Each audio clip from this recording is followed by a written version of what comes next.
el tercer conflicto que Mateo nos está relatando en el Evangelio entre Jesús y los fariseos. Los fariseos nos recordamos que son los religiosos élite del día. Aunque muchos judíos en el primer siglo no los hubiesen visto como enemigos o oponentes, los hubiesen visto en el primer siglo como los que seguramente iban a entrar al reino, Jesús no los pinta de esa manera. Ellos eran maestros de la ley y Jesús dice que conocen mucho de la Biblia, pero no conocen al Dios de la Biblia. Ellos hacían muchas acciones piadosas, oraban, daban dádivas, ayunaban, y Jesús dice que eran sepulcros blanqueados en Mateo 23. Solo tienen religión exteriormente, se ven bonitos por afuera, pero por adentro están muertos. ¿Y cuál era el razonamiento detrás de esto? Pues ellos se están rehusando a aceptar, a arrodillarse, a reconocer a Jesús como el Cristo. Es por eso que no conocen a Dios. Y lo que hemos visto en estos fariseos es estos encuentros. La hostilidad está aumentando. En el capítulo 10, Jesucristo llamó a sus discípulos y los comisionó a 12 hombres a ir a hacer la predicación de llamar arrepentimiento a Israel y decirles que el Mesías Jesús había llegado. Los comisionó y los endeudó con el Espíritu de Dios de tal manera, una manera distinta, que ellos iban a hacer incluso los mismos señales que Jesús estaba haciendo, para servir como testigos en un tiempo distinto en la historia de redención, que el Mesías estaba en las tierras, en el polvo de Israel. Y les dijo en el capítulo 10 que iban a enfrentar hostilidad. ¿Se recuerda? Hace unos meses atrás dijo que ellos iban a ser enfrentados por confrontación, persecución, iban a ser echados en la sinagoga, iban a estar en juicios y tribunales, iban a haber acusaciones falsas. La hostilidad iba a venir hacia ellos mientras ellos predicaban. Incluso les dijo que si lo odiaron a ellos, no se sorprendieran, porque lo odiaron a él primero. Les dijo que si llamaron al amo de la casa Belzebub, ¿qué dirán de los que viven en su casa? Bueno, hemos visto en el capítulo 12 que todo lo que Jesús le dijo a sus discípulos, de la hostilidad, el rechazo, la persecución, las acusaciones falsas que Él les dijo a sus discípulos que iban a pasar, Él mismo las está pasando. Y las está pasando por estos religiosos exteriormente, pero sin vida espiritual, por rehusar a Cristo. Y aquí nos encontramos, como les mencioné en el versículo 22 al 32, con un tercer conflicto, un tercer encuentro hostil entre Jesús y los fariseos. Y aquí encontramos una de las acusaciones, me atrevo a decir, más horrendas, más irreverentes, más fuertes, más irrespetuosas que estos fariseos han hecho en contra de Jesús. Recuérdese, si usted le da un vistazo al versículo 14, su deseo de estos fariseos están conspirando para destruir a Jesús, quieren removerlo. Y en esta acusación la intención es la misma, buscar manera de acusarlo para removerlo, para quitarle la vida.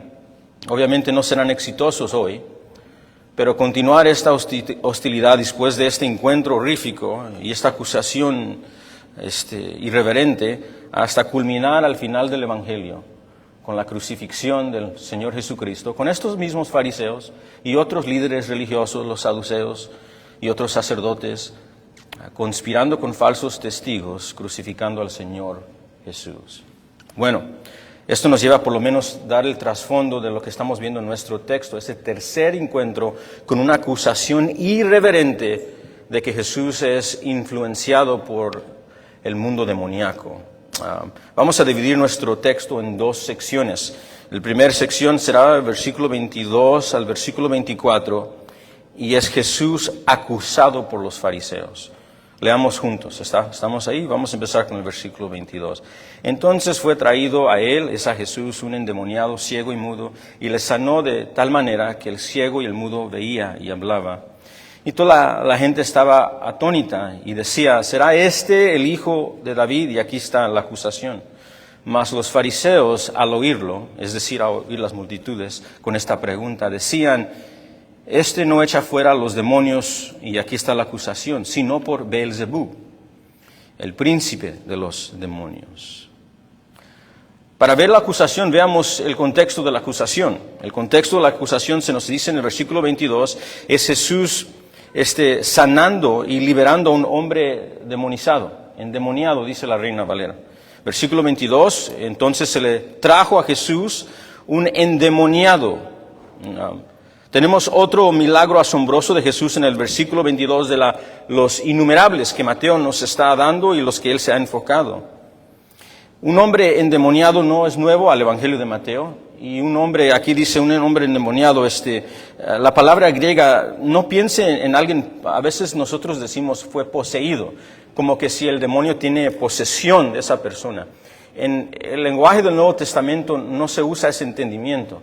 Se usa el entendimiento, me gusta cómo lo usa la Reina Valera, endemoniado. Es alguien que está siendo atormentado por uno o más demonios. Lo está causando sufrir. ¿Okay? Y en esta ocasión, en esta situación específica, el sufrimiento es expresado de una manera física. Dice el texto que este hombre es ciego y mudo, y la idea aquí es que este demonio o estos demonios están causando este sufrimiento físico. Nosotros ya hemos hablado de esto, así que no vamos a repasarlo en su totalidad, pero esto nos enseña que un demonio o demonios sí tienen capacidad de causar dolores físicos. Esto no debe de ser nuevo para el que lee las Escrituras. Eso no debe de asombrar a nadie. Pero algo que sí hemos concluido incorrectamente, cual la Biblia no enseña, es que a veces pensamos que toda enfermedad o toda dolencia es por un demonio personalmente atacando. La Biblia no enseña eso. Nosotros vamos a sufrir, estamos en un mundo caído. Su cuerpo y mi cuerpo se está descomponiendo. Vamos a recibir todo tipo de enfermedades, lo quiera o no, sea el más saludable o no. Eso no quita de ser responsable con nuestros cuerpos, pero la idea es que desde la caída todos vamos a pasar por sufrimientos físicos. No debemos de nosotros concluir, como muchos han concluido, que son ataques personales de un demonio. ¿Okay? Bueno, eso es nuestro recordatorio sobre el tema. En este caso, se nos dice claramente que este hombre fue endemoniado y que estos demonios o este demonio estaba atormentando a este hombre por manera física en quitar su vista y el hombre no podía hablar. Y la implicación a veces es que tampoco podía escuchar, pero aquí específicamente no puede hablar. Y esto era obvio a todo el mundo. Es incapaz de hablar, dice una versión. Y lo traen a Jesús. Ya hemos visto que la razón por esto es porque Jesús en su primera venida está demostrando ser el Mesías por medio de señales de compasión de Dios en la tierra y por credenciales, señales que demuestran que Él es el Mesías. Así que se lo traen al Mesías. Este sería el tiempo para hacerlo. Y dice el texto, mire el texto, entonces fue traído a Él el endemoniado ciego y mudo y Jesús le sanó. Le sanó. De tal manera que el ciego y el mudo veía y hablaba. Esto es siempre que veo textos como estos, los encuentro difícil de poder enseñar o predicar, porque ¿cómo podemos explicar esto? Tendrás que ponerte ahí. Tienes que ponerte ahí por un momento y pensar que hay multitudes ahí siguiendo a Jesús con preguntas. Si, como vamos a ver, preguntas si este es el Mesías. Y de repente traen a un hombre que está endemoniado, está ciego y mudo, no puede hablar, todo lo conoces, es ese hombre del vecindario. Es tu hermano, o es tu primo, o es tu amigo, o es tu enemigo, pero ahí está. Y de repente Jesús, no nos dice cómo en esta ocasión, pero Mateo nos ha dicho que lo ha hecho de varias maneras. Regularmente los demonios en el Evangelio de Mateo dice que con una palabra, es decir, con un mando, Les decía a los demonios, vete, y los demonios se sometían de inmediato y se iban. Jesús manda a este demonio que se vaya y se va. Y instantáneamente, al momento, ese hombre que no podía hablar empieza a hablar. Yo me imagino que ahí es donde es difícil comunicar, porque ahí yo creo que todos sintieron temor. Es más, el siguiente texto dice que todos quedaron atónitos. ¿Sí ve eso? Atónitos. La palabra griega significa con un temor y con preguntas.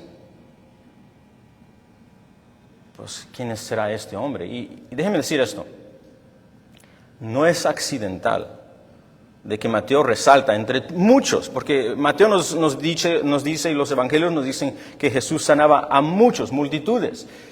Incluso el evangelista Juan dice que si fueran escritos todos los hechos del Señor Jesucristo y todos sus señales, no hubiese suficiente papel para poner un récord de todo lo que Él hizo. Entonces, Mateo está escogiendo específicamente, intencionalmente, a ciertos milagros que Él está haciendo. Entonces, dicho eso, no es accidental que Mateo escoge un hombre endemoniado que está ciego y mudo. Es más, no tiene que voltear ahí, pero usted se va a recordar que en Mateo capítulo 9, la manera que cierra el capítulo 9 es que vienen ciegos, endemoniados y mudos. Vienen todas estas cosas hacia Él. Y la manera que el Mateo capítulo 9 cierra en medio de sanar, Él sana a mudos, endemoniados y a ciegos. ¿Y por qué Mateo quiere que nosotros veamos ese patrón? Le voy a decir. Mateo quiere que pensemos en el libro de Isaías. Es más, dele un vistazo al versículo 18. Dice, he aquí mi siervo. Mire el versículo 18. He aquí mi siervo a quien he escogido. El versículo 18 es una cita del profeta Isaías. Y Mateo ha estado citando el profeta Isaías a través de todo su evangelio. Mateo quiere que estemos pensando en lo que dijo el Espíritu Santo por el profeta Isaías. Y la razón que es importante este milagro en particular es porque Isaías 35, versículos 5 y 6, dijo que cuando llegara el Mesías, cuando llegara el Hijo de David, cuando llegara el Salvador del mundo, cuando llegara el juez de los vivos y los muertos, una de las maneras que Israel iba a poder identificarlo y reconocer que estaba en medio de ellos, es que Él iba a librar a los endemoniados, a darle vista a los ciegos y hacer que los mudos canten alabanzas en las calles a Dios. Lo que le quiero decir es, Mateo dice, mira lo que está pasando. Mira lo que estamos viendo en la persona de Jesús. Él está haciendo literalmente lo que Isaías dijo que iba a pasar cuando llegara el Mesías. Entonces, aquí lo que vemos cuando un ciego es librado, definitivamente debe de venir a la mente la pregunta que ellos hacen. ¿Verdad? Mire lo que hacen las preguntas, las masas, las multitudes. En el versículo 23 dicen que quedaron atónitas, asombrados, desconcertados. Hay un temor con preguntas y hacían la pregunta, y la idea es que hacían la pregunta uno al otro continuamente. No nomás es una vez, sino continuamente estaban haciendo esta pregunta. ¿Será este aquel hijo de David? ¿Qué es esta pregunta que están haciendo? ¿Qué es la pregunta que están haciendo aquí acerca de Jesús? Bueno, quizás recuerdes que el hijo de David no solamente se refiere a un descendiente varón de David, definitivamente así se le decía a todos sus descendientes, pero es mucho más que eso. El hijo de David servía como un título mesiánico para los judíos, incluso hasta hoy en día, para referirse al descendiente de David que será el Mesías. Estos son referencias a 2 de Samuel 7, 13 al 15. Son hijo de David en 2 de Samuel 13, 15 es lo que le prometió Yahweh al rey David cuando le dijo que de él iba a venir el Mesías y se iba a sentar en el trono de David para siempre. Hijo de David es la manera que el Salmo 89 habla de el Mesías que viene a gobernar porque Dios hizo pacto con el rey David. Hijo de David es lo que dijo el profeta Jeremías, en Jeremías 33, 17 al 21, cuando dijo que les promete un nuevo pacto, el perdón de sus pecados, pero que iba a venir por el Hijo de David, por el pacto que Dios ha hecho con David, el Hijo davídico, el que no muere, el que vence el pecado y la muerte, el Hijo de David con todas mayúsculas. Hijo de David es lo que dijo el profeta Amos en capítulo 9, versículo 11, cuando les prometió a Israel que necesitan perdón desesperadamente y necesitan nuevos corazones desesperadamente, que iba a venir, pero iba a venir por el Mesías, quien es el Hijo de David. Hijo de David también es un título. Es más, recuérdese cómo empezó el evangelista Mateo. ¿Se recuerda al autor Mateo en capítulo 1, versículo 1? Dijo, este libro, lo que yo estoy escribiendo, es la genealogía, es el record del hijo de Abraham y el hijo de David. Mateo tiene un punto que él quiere presentar al pueblo judío y a todo oyente. Y es que Jesús el Nazareno es el hijo de David. Él es el que cumple las promesas mesiánicas. Él es el que inaugura el nuevo pacto. Él es el siervo sufriente de Isaías. La pregunta que ellos están haciendo cuando ellos se quedan mirando lo que ha sucedido es una pregunta que todos deben hacer. ¿Será este el hijo de David? Ahora, lo que estamos leyendo es un narrativo. Eso es lo que conocemos como un narrativo. En el Nuevo Testamento encontramos literatura apocalíptica, encontramos cartas o epístolas, y luego encontramos narrativos que nosotros llamamos evangelios. Y cada una de esas se debe de interpretar acuerdo a su literatura, ¿verdad? Si es un libro de poesía, vamos a ver sinónimos y muchos adjetivos, y debemos de entenderlos como tal para describir una verdad. Si vemos epístola, no está usando mucho metáfora, está escribiendo, haz esto, no haz esto, esto es. Si vemos narrativo, vamos a ver acontecimientos, situaciones históricas. Y en narrativos, cuando usted ve a alguien hablar, cuando vea que las multitudes están haciendo preguntas, el propósito de un narrativo en resaltar eso, esa verdad que ellos vieron, es porque ellos quieren que usted y yo como lectores también hagamos la misma pregunta.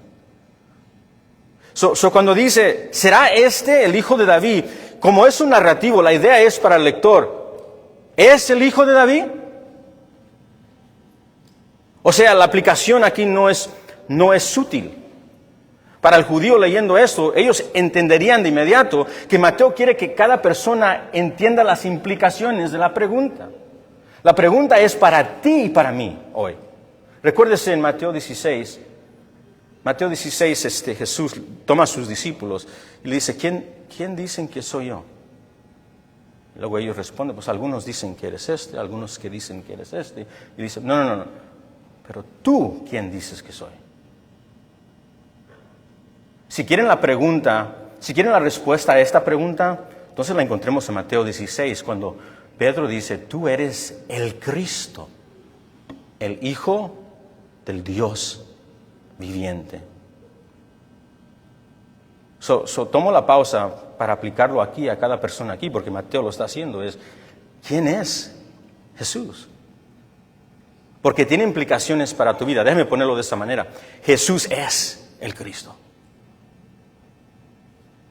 Jesús es el único Salvador que puede salvar al humano pecador y ofensor de Dios y sus leyes del juicio que ellos merecen. Jesús es. Jesús es el juez.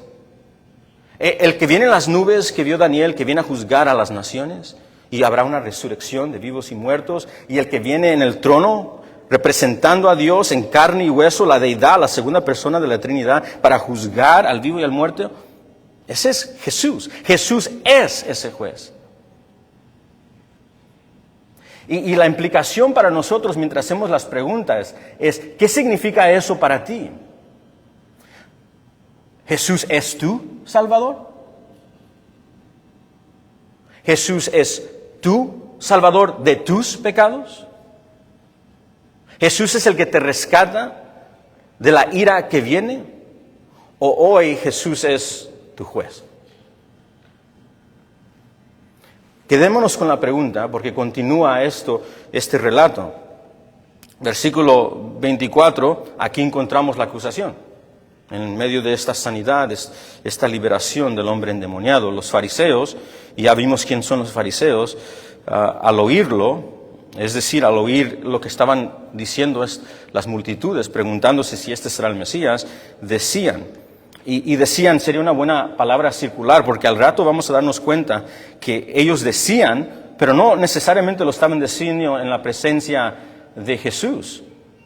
Al rato el versículo nos va a decir, en el versículo 25, Jesús conociendo sus pensamientos. La idea parece ser que decían dentro de este lugar. Decían entre uno y el otro, pero en su corazón. Eran sus pensamientos al ver estas cosas. Mas los fariseos al oírlo decían, Jesús, no echa fuera a los demonios, sino por Beelzebú, príncipe de los demonios. Aquí está la acusación. ¿Y cuál es la acusación aquí? Se la voy a dar en resumen y luego la explicamos. En resumen, Jesús está empoderado de Satanás, por Satanás. Jesús no es mandado por Dios, Jesús es mandado por Satanás. Su poder no es de Dios. La mano que estamos viendo es la mano de Satanás en la persona de Jesús. Esta no es la obra de Dios, esta es la obra de Satanás. Y Jesús está trabajando con Satanás. Esa palabra Beelzebú es una palabra que significa amo o príncipe de los demonios. Originalmente originó lo vemos en 2 de Reyes capítulo 1 versículo 2 y 3, de los filisteos. Ellos a una de sus deidades, a Baal, le daban este nombre que significaba para ellos príncipe de lo sucio, la suciedad humana. Eventualmente llegó al primer siglo, los judíos aplicaron el nombre Beelzebub para Satanás, el diablo. Era la manera que ellos se referían cuando querían hablar del diablo. La acusación aquí es que Jesús expulsa demonios porque está en alianza con Satanás. Está empoderado por Satanás. Esto es una acusación de actividad demoníaca. Esta es la manera que este demonio se fue. Esta es la manera que el hombre ciego ve. Esta es la manera que el mudo ahora habla. Es porque está en trabajo junto con Satanás. Como dijo un comentarista, los fariseos declaran que él era de Satanás. ¡Qué insulto! ¡Qué insulto tan horrible! John Phillips tenía razón cuando dijo, no se podía decir nada más insultante del Hijo amado de Dios que atribuir sus gloriosas obras a tal fuente, a Satanás. Y recuérdense, esto es una acusación. Versículo 14, ¿qué están buscando hacer? Destruirlo. Si se dice, ¿por qué están haciendo esto? Hay varias razones, pero una de sus intenciones ya se nos dijo claramente en el texto. Quieren removerlo.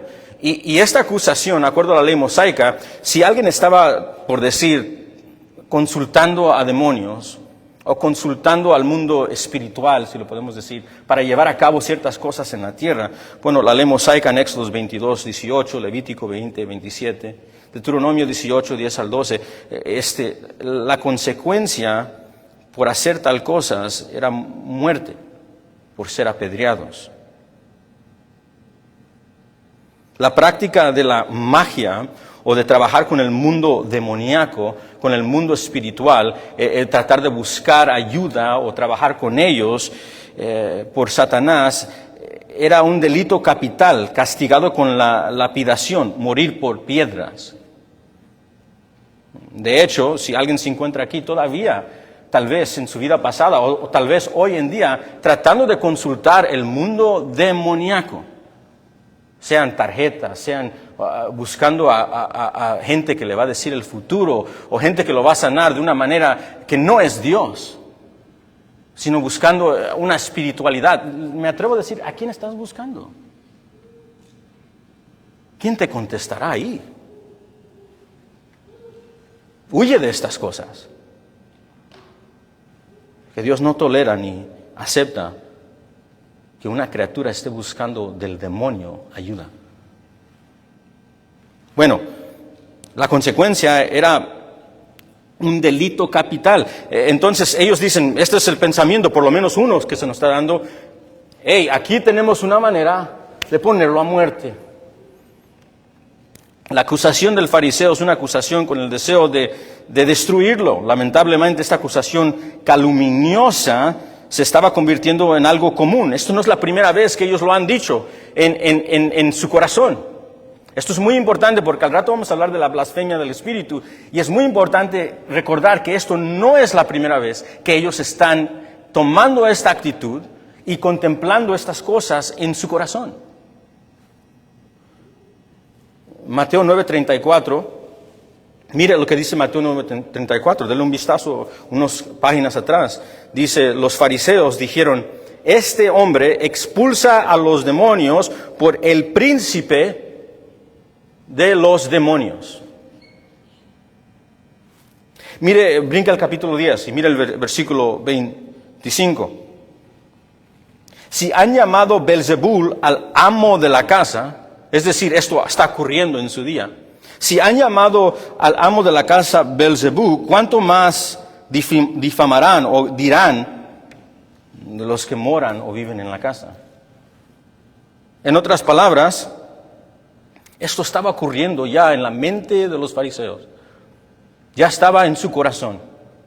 Ya estaban contemplándolo. Ya estaban buscando maneras de rechazar a Jesús como el Mesías. No importa lo que suceda. No importan las evidencias. No importa el predicador. No importan las señales que no se pueden negar de gente viendo, escuchando, endemoniados yéndose. Estaban determinando en sus corazones que no pase lo que pase, Jesús no será su rey.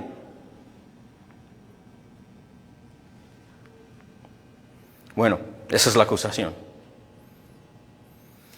Y Jesús responde a los fariseos y su acusación en el resto del texto, versículo 25 al 32.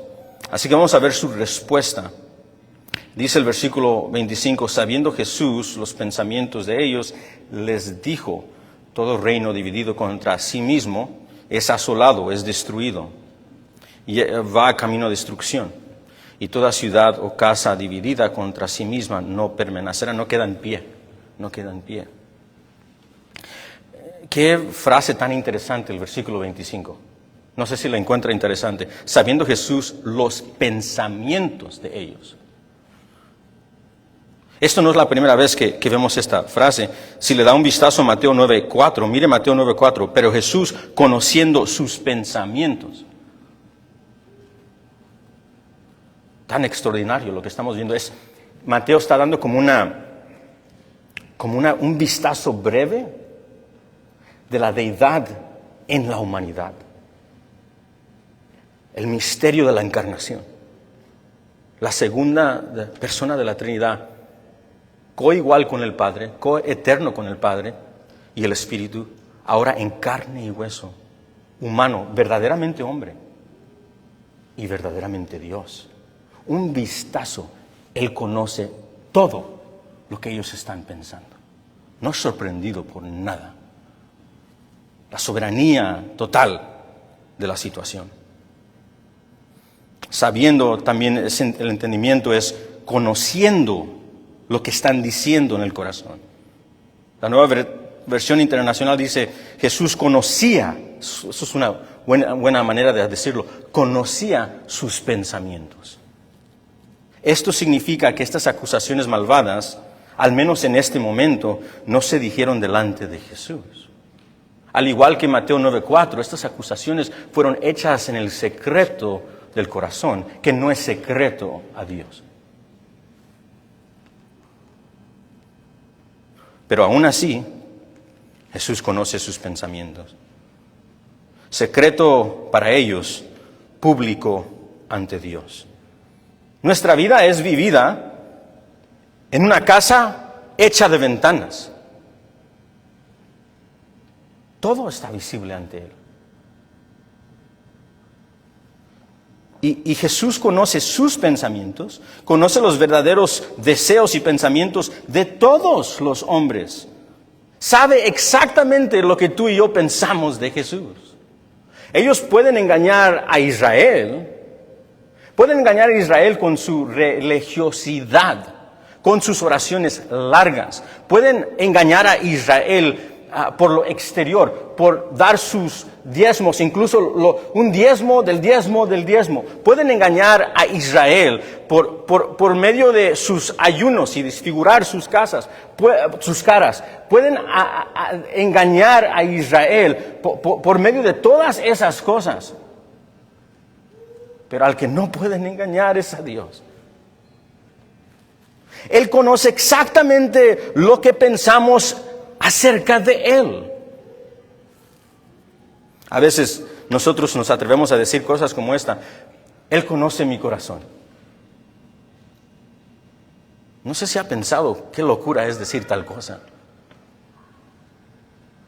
Él conoce tu corazón, como dijo Ray Comfort, debe de causar que tiembles. Él conoce tu corazón.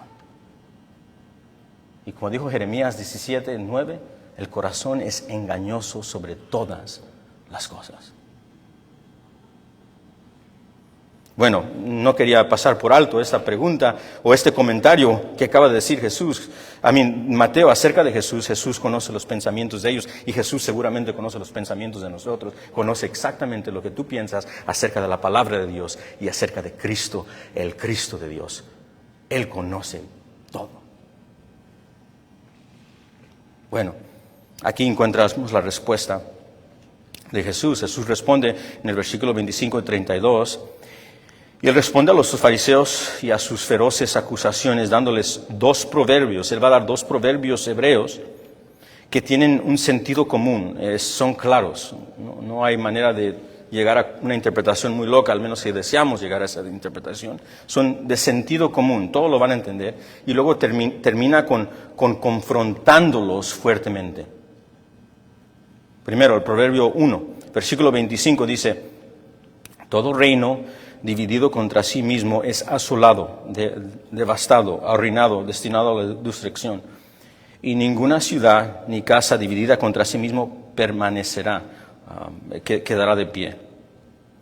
Estos proverbios, este proverbio en particular, no es difícil de entender. Todo lo que está dividido no está unido. Así de sencillo. Todo lo que está dividido no está unido. Y si no está unido, la lógica es: no logrará sus propósitos. Ese es el principio. Es ilógico y no alcanzará su objetivo cuando algo está en contra de sí mismo. Satanás contra Satanás, versículo 26, es ilógico. Es ilógico. Satanás no está en el negocio de honrar a Dios. ¿Sabíamos eso? Satanás no está en el negocio de que tú conozcas a Cristo. Satanás no está en el negocio de glorificar a Dios. Esa es la idea. No hace lógica lo que me acabas de decir. De hecho, en versículo 27, Jesús dice que si expulsar demonios está relacionado con Satanás, dice, ¿cómo es que sus hijos?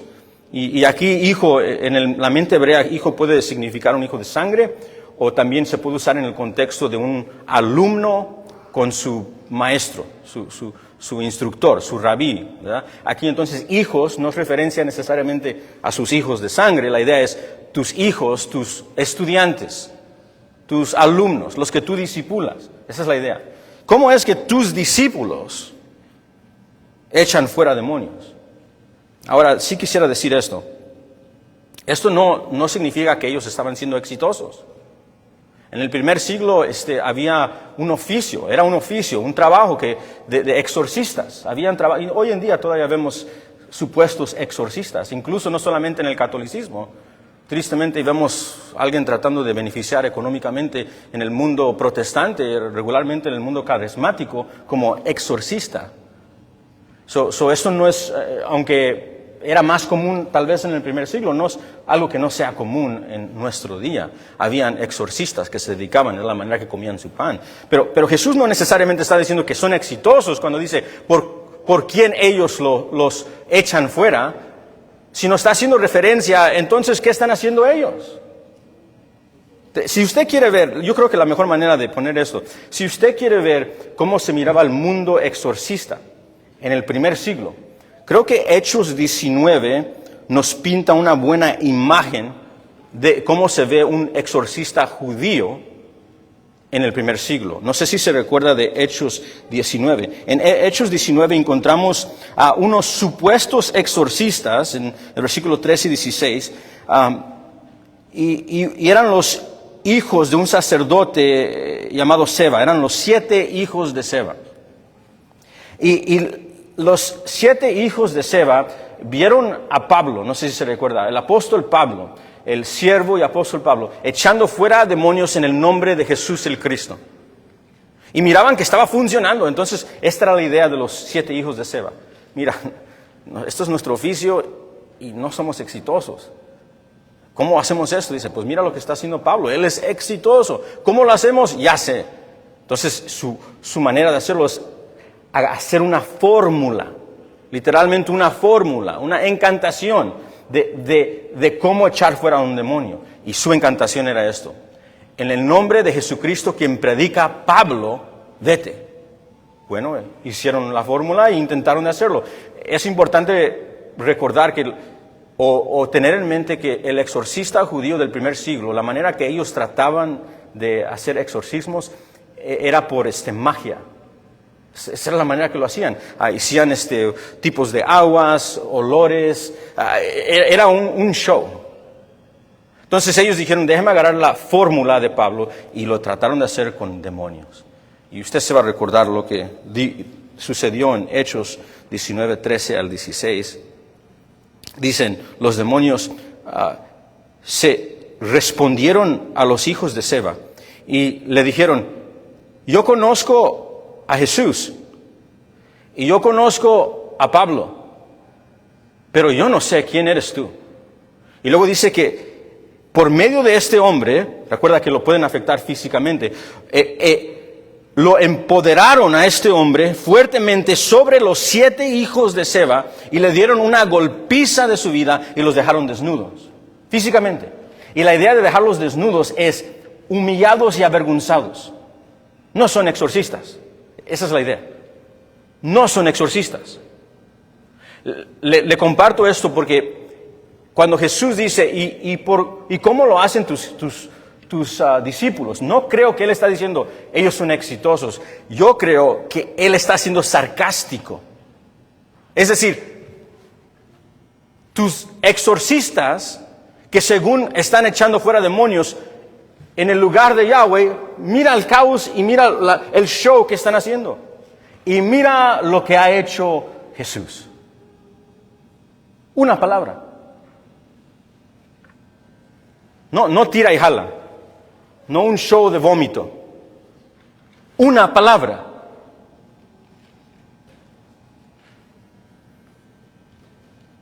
Esto no se duda. Esto se queda claro. Creo que ese es el entendimiento. La idea es, usa tu mente lógica. Esa es la respuesta de Jesús. Usa tu mente lógica en lo que tú estás acusando en este momento. Porque nada de lo que estás haciendo y diciendo hace ningún sentido. Ni aún en tus tradiciones. Esa es la idea. Ni aún en tus tradiciones hace sentido esto. Tu acusación es ilógica y no hace sentido aún en tus círculos. Luego responden con un segundo proverbio que se encuentra en el versículo 28.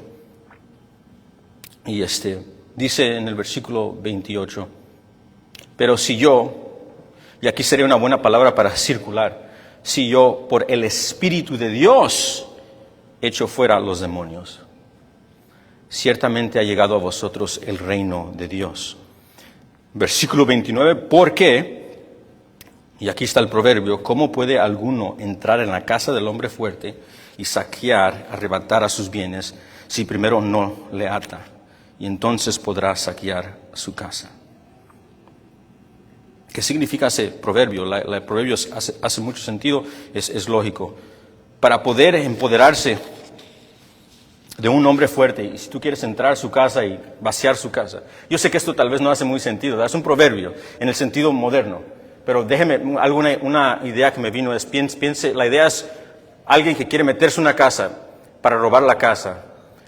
y está mirando quién está en la casa y ve que el hombre, vamos a decir, tiene 15 armas. Es un hombre de 6, 5 pies, conoce todos los artes marciales. Lo debes de pensar porque no vas a poder llevarlo a cabo. Tienes que ser más fuerte que ese hombre para poder atarlo y ponerlo en su lugar y así quitar todos sus bienes. Esa es la idea, ¿verdad? Está usando algo muy lógico, común del día.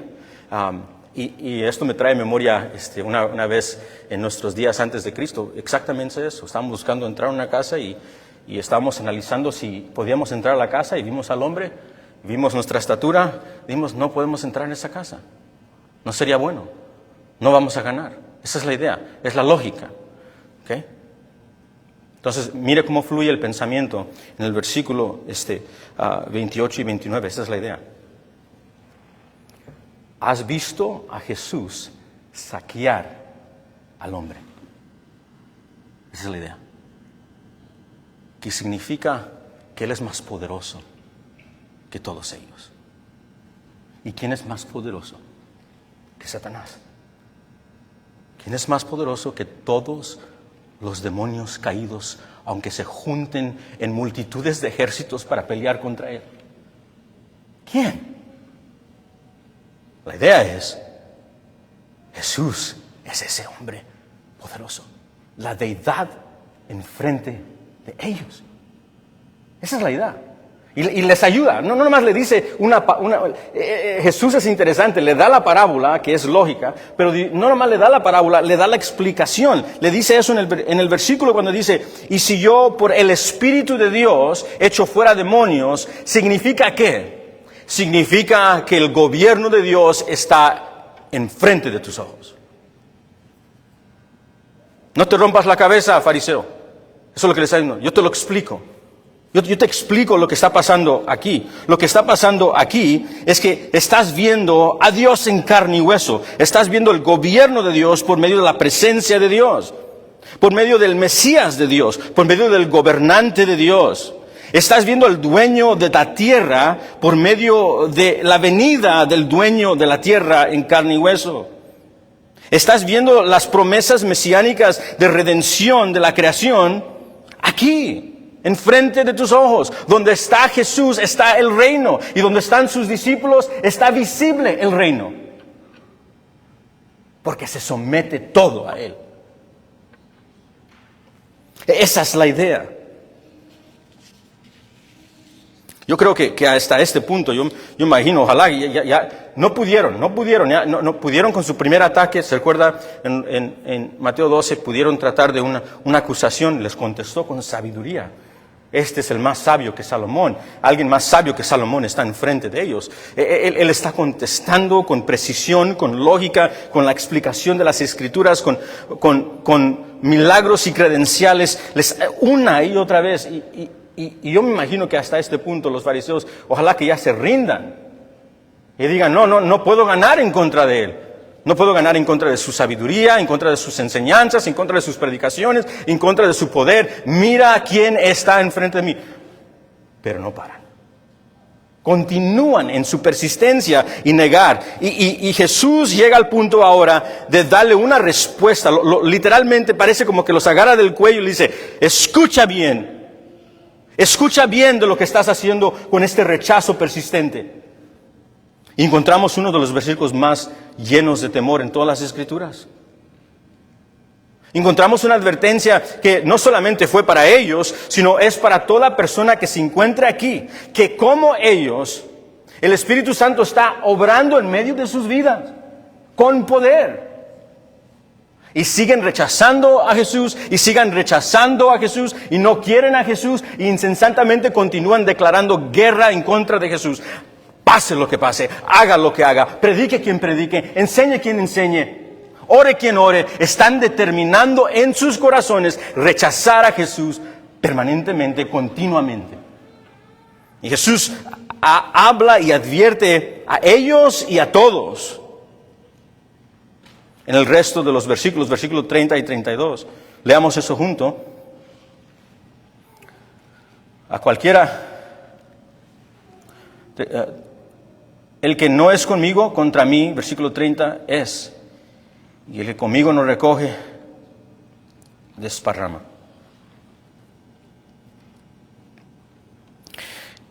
esta es la imagen de hacer una línea muy clara en la arena y decir, los que están conmigo, y los que no están conmigo, están en contra de mí.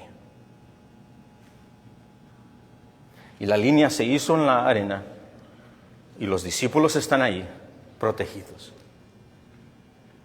Pero cualquier otra persona que se encuentre en la otra línea, no hay lugar de en medio.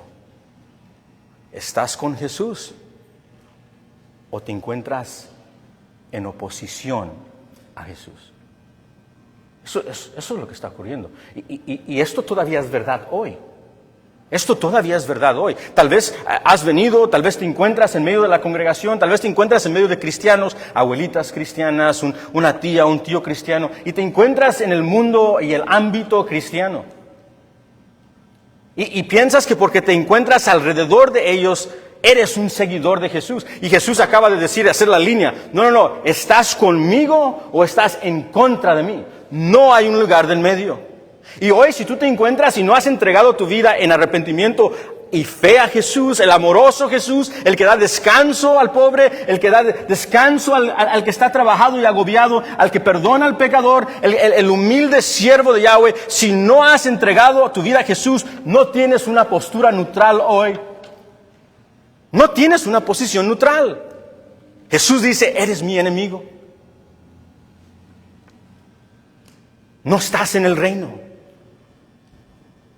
Y esto se pone aún más fuerte, porque no solamente dice eso, sino continúa diciendo, el que no es conmigo está contra mí. Y escuche eso, y el que conmigo no recoge, desparrama. Esas son palabras de un pastor buscando ovejas.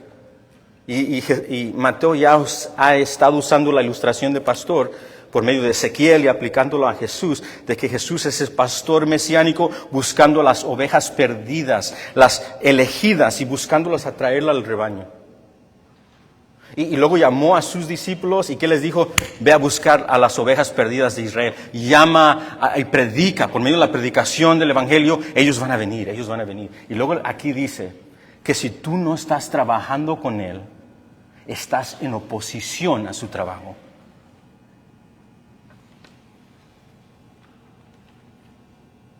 No sé, de usted yo quiero decir, pues Señor, ahí es como que te pones, ¿dónde está la escoba? ¿Dónde está lo que tú quieres que yo haga? Si no estamos trabajando con Él, estamos en oposición a su trabajo. Y los fariseos aquí deben de estar pensando, pues, ellos son maestros de la ley. Si no están con Cristo, no eres de Dios. Y si estás enseñando fuera de Cristo, ¿cuál era su situación? Estás en oposición a su trabajo. Estás dirigiendo a otros lejos de Jesús. No estás trabajando con Él, estás trabajando en contra de Él. Yo no quiero estar en este lugar. Me da asusto, nos debe de dar asusto. No quiero estar en este lugar. ¿Dónde está Jesús? Me agarro a tus pies y ahí me agarro a tus pies y no me voy. Te vas para allá, yo me voy para allá. Te vas para acá, yo me voy para allá. Señor, ¿qué quieres que yo haga? Yo quiero servirte. Me dices para allá, yo voy para allá. Ese es el cristiano. Sirviendo gozosamente, voluntariamente, yendo donde va Jesús, donde quiera que vaya Jesús. Va por el valle del sombra de la muerte, ahí vamos, ahí está Jesús. ¿Vas a lavarle los pies a los discípulos, incluso a Judas Iscariote? Ahí quiero estar con Jesús. Donde quiera que tú vayas y todo lo que tú quieras hacer, queremos hacer. Ese es el cristianismo. Pero eso no son los fariseos.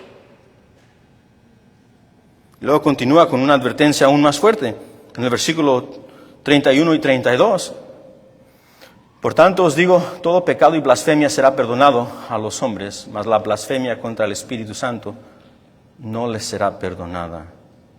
El versículo 32 no solamente lo explica más, lo pone de otra manera, sino en inglés decimos he doubles down, se dobla otra vez, lo va a afirmar aún más fuerte. Y en el versículo 32 dice, y cualquiera que dijera alguna palabra contra el Hijo del Espíritu, o el Hijo del Hombre, le será perdonado. Es decir, todos tipos de pecados serán perdonados. Pero al que hable contra el Espíritu, no le será perdonado, ni en este siglo, ni en el venidero. Es decir, nunca, nunca, nunca. La blasfemia del Espíritu. ¿Qué será eso? Esa es una pregunta que todos hemos hecho. ¿Qué es la blasfemia del Espíritu? Una manera muy sencilla de contestarla es el versículo 32. Mire el contraste entre el versículo 31 y el 32. El versículo 31 dice, el que blasfemia contra el Espíritu. En el versículo 32 dice, el que hable contra el Espíritu. Una respuesta muy fácil es hablar contra el Espíritu, pero obviamente significa más de eso. ¿Sabe por qué? Porque ellos, ¿dónde estaban hablando estas cosas? Aquí. Es algo que Dios está mirando dentro de ellos. Es un camino, un lugar que ellos persistentemente están yendo y Dios dice, yo sé que estás yendo ahí. You're going too far. Te estás yendo muy lejos, fariseos. ¿Qué será? Bueno, pues vamos a hacer esto. Vamos a pensarlo juntos, porque todos estamos pensando esto. Eruditos llaman esto y teólogos llaman esto el pecado imperdonable. Porque dice que no encontrará perdón en esta era ni en la próxima. Y eso simplemente significa no hay perdón para este pecado. Eso es lo que significa. Hay perdón para todos los pecadores, de todos tipos de pecados. Y todo pecador que venga a Jesucristo será perdonado. Este en particular, por alguna razón, y vamos a tratar de analizar por qué, este no es perdonado. Nunca. Bueno, vamos a empezar con la palabra blasfemia. ¿Qué significa blasfemia? La palabra blasfemia significa acusación falsa, irreverente. Y en particular cuando se usa en el mundo judío y en las Escrituras, se usa en referencia hacia Dios. Una acusación determinada en contra de Dios que es falsa y no cierta, irreverente. Piense en una calumnia y desprecio de lo más fuerte. Eso es blasfemia. Aquí dice en contra del Espíritu. Esto es interesante. Me puse a pensar esto. Hemos estado pensando esto toda la semana y los varones también trajeron de la mañana unas excelentes observaciones. Y quiero que piense en esta respuesta conmigo, ¿ok? Para llegar a qué significa la blasfemia del Espíritu. Bueno, pensemos en esto. La respuesta de Jesús hacia los fariseos es porque ellos están atribuyendo a Jesús la obra no a Dios, sino a Satanás. Es por eso que esta respuesta llega a Jesús, ¿verdad? Es la respuesta a eso. Dijeron que Él está obrando por Belzebú, por Satanás. Han estado rechazando a Jesús continuamente, pero ahora han llegado a un punto que Dios sabe y está mirando, donde ellos ahora están ya atribuyendo las obras de Dios que testifican de Jesús al trabajo de Satanás. ¿Okay? Eso es algo que definitivamente está en este texto. En Mateo 12, Jesús dice en el texto, en Mateo 12, que Él conocía lo que ellos pensaban. Así que esta blasfemia definitivamente está ligada con la boca y sus palabras, pero no nomás es como algo accidental. Es decir, no sé si a veces te pegas en la recámara y dices algo, ¡ay! Y te agarra la boca, ¿verdad? Antes de decir lo que no debes. No es algo accidental la blasfemia del Espíritu Santo. ¿Hace sentido? Él conocía lo que estaba en su mente. Es decir, ellos estaban ya determinando algo en su corazón y en su mente. Es algo que empieza aquí y tal vez, como el pastor Mark dijo en la mañana, la boca lo hace visible. Pero está aquí. Está aquí. Y aquí en este texto, Dios, por medio del Señor Jesucristo en carne y hueso, ve exactamente lo que está en sus corazones. Y les pone un alto. I see it. Lo veo. Tercero, ten en cuenta que el ataque que hicieron fue sobre Jesús. Esto es interesante. Ellos no mencionaron al Espíritu Santo. No lo han mencionado at all. No han dicho nada del Espíritu Santo. ¿A quién atacaron? A Jesús. Atacaron a Jesús. Entonces una pregunta que dice, pues entonces, ¿por qué estás trayendo al Espíritu Santo? ¿Cómo es esto? Es una acusación en contra del Espíritu Santo. Estás atacando a Jesús trabajando con Satanás. Pero sabemos que es el Espíritu Santo que está obrando. Y Jesús quiere que ellos sepan eso también. Aunque ellos no están pensando de esa manera, Él quiere que ellos sepan que es el Espíritu Santo obrando en medio de ellos. Esto se hace muy claro cuando Él dijo en el texto, versículo 28, pero si yo por el Espíritu de Dios echo fuera a los demonios. Lo que ellos no estaban considerando esto. Y Él dice, ¿sabes lo que está pasando aquí, fariseo? Lo que está pasando aquí es el Espíritu Santo que está obrando en medio de ti para que puedas ver a Jesús. Mire el versículo 18. Dice, hablando de Jesús, he aquí mi siervo, a quien he escogido, mi amado, en quien se agrada mi alma, pondré mi espíritu sobre él. El Espíritu de Dios está en poder sobre el Mesías, testificando a todos que este es el Hijo amado. Es más, cuando fue bautizado el Señor Jesucristo, dice en las Escrituras que se descendió en forma de paloma el Espíritu Santo y descendió sobre Jesús. Y de repente la voz, ahí vemos las tres personas de la Trinidad, de repente la voz del Padre anuncia, este es mi Hijo. ¿Sabes cómo sabes que este es mi Hijo? Mi espíritu está visiblemente en Él. Aunque ellos no mencionan el Espíritu Santo, Jesús le está diciendo, el Espíritu Santo es a quien estás rechazando.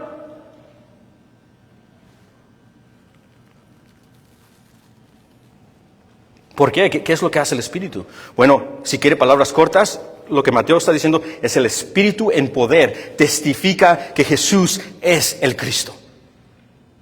Eso es lo que está haciendo el Espíritu Santo. En poder. Juan 15, 26. Y cuando llegue el Espíritu de verdad, Él dará testimonio de mí. Testificará de mí. San Juan 16, 8, el Espíritu de verdad, el Espíritu Santo, el Consolador, Él convencerá al mundo sobre el pecado, la justicia y el juicio.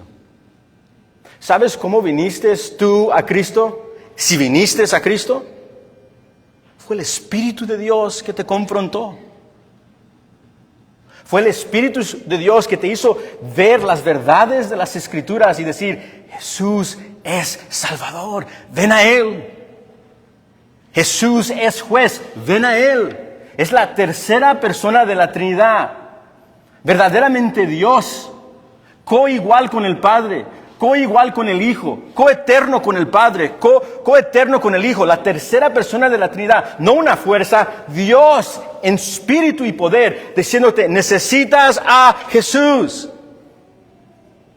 Fue el Espíritu Santo que te convenció. Fue el Espíritu Santo que te dijo, hay un juicio. Fue el Espíritu Santo que te dijo, no con palabras, sino con el poder de la predicación de la palabra, necesitas a Jesús. Y esto ha estado ocurriendo con los fariseos una y otra vez. Y cada vez ellos dicen, no. Y su corazón se pone más fuerte y más fuerte. Y no es que el Espíritu Santo sea incapaz de quebrantar un corazón fuerte. Que nadie acuse al Espíritu de Dios de no ser capaz de regenerar a un hombre muerto. No tiene nada que ver con eso. Es que el Espíritu Santo para de buscarte.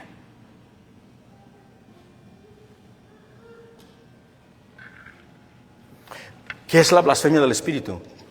Creo que es algo como esto.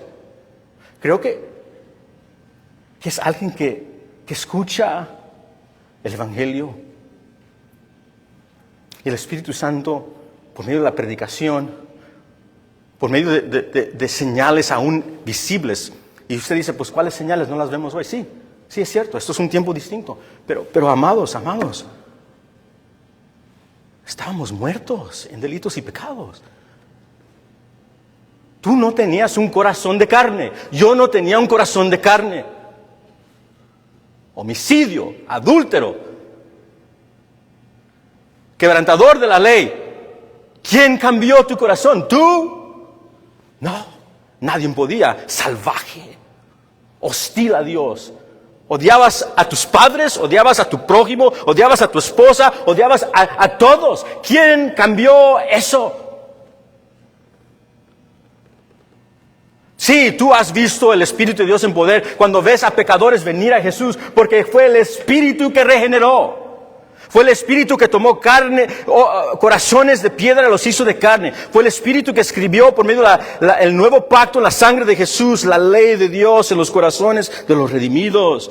Nueva criatura son, todas las cosas han pasado. Fue el Espíritu de Dios que te trajo a Jesús y te hizo nuevo. Te dio apetito para las Escrituras. No podías mirar la Biblia antes. No podías entender la Biblia antes. Ahora deseas amarlo, deseas expresar tu vida como una expresión de alabanza. ¿Quién hizo eso? No lo hiciste tú, no lo hizo el hombre, no lo hizo el pastor, no lo hizo el evangelista, no lo hizo tu abuelita, no lo hizo tu abuelita, no lo hizo la maestra de la escuela dominical. Lo hizo Dios, Espíritu de Dios. ¿Qué es la blasfemia del Espíritu? Es cuando alguien predica el Evangelio y tú ves el poder de Dios en medio de ti, pero tú dices no, y dices no, y dices no, y dices no, y viene el Espíritu de Dios en poder otra nueve, y viene, y viene, y viene, y tú dices no, y tú dices no. Hay una línea que solo Dios sabe, que puedes cruzar en cuando el Espíritu Santo para de hablarte por medio de la palabra. O como dice Hebreos, Esaú buscando arrepentimiento con lágrimas no pudo encontrarlo. ¿Por qué? ¿Está lejos Dios? ¿No es omnisciente Dios? ¿No es omnipresente Dios? Esta es una advertencia para todos. ¿Escuchas el Evangelio? Lo que estás escuchando es el Espíritu de Dios diciendo, ven a Jesús ahora. Arrepiéntete. Entrega tu vida totalmente al Salvador. Me recuerdo, no sé si recuerdan de Oceanos cuando él entregó su vida a Jesús. Una de las cosas que le decía desde el primer día y continuamente después de eso. Oceanos, la única razón que el Evangelio te hizo sentido y que tú oraste y clamaste a Dios por el perdón de tus pecados en Jesús fue porque el Espíritu Santo te llamó. Esa es la razón. Porque predicamos el mensaje a muchos y no todos reciben. Fue el Espíritu Santo que te dio vida. Dale gloria siempre a Dios. La blasfemia del Espíritu, creo que es lo que dijo el doctor Albert Mohler cuando dijo, la blasfemia implica que es un rechazo flagrante, voluntario y persistente de la obra del Espíritu de Dios, que eventualmente se va a expresar de alguna manera. Este pecado hoy, dijo Mohler, se comete por los incrédulos que rechazan al ministerio del Espíritu que les guía hacia la salvación. Bueno, ¿qué será la meta aquí? Yo soy del entendimiento que esto es una advertencia tal vez para los fariseos, pero seguramente para todos nosotros. Tal vez para los fariseos para decir, tal vez estás cruzando una línea o ya la has cruzado. Pero definitivamente para todos nosotros. Cuando el Espíritu Santo esté obrando en tu vida, cuando el Espíritu Santo te esté llamando a Jesús, no lo rechaces.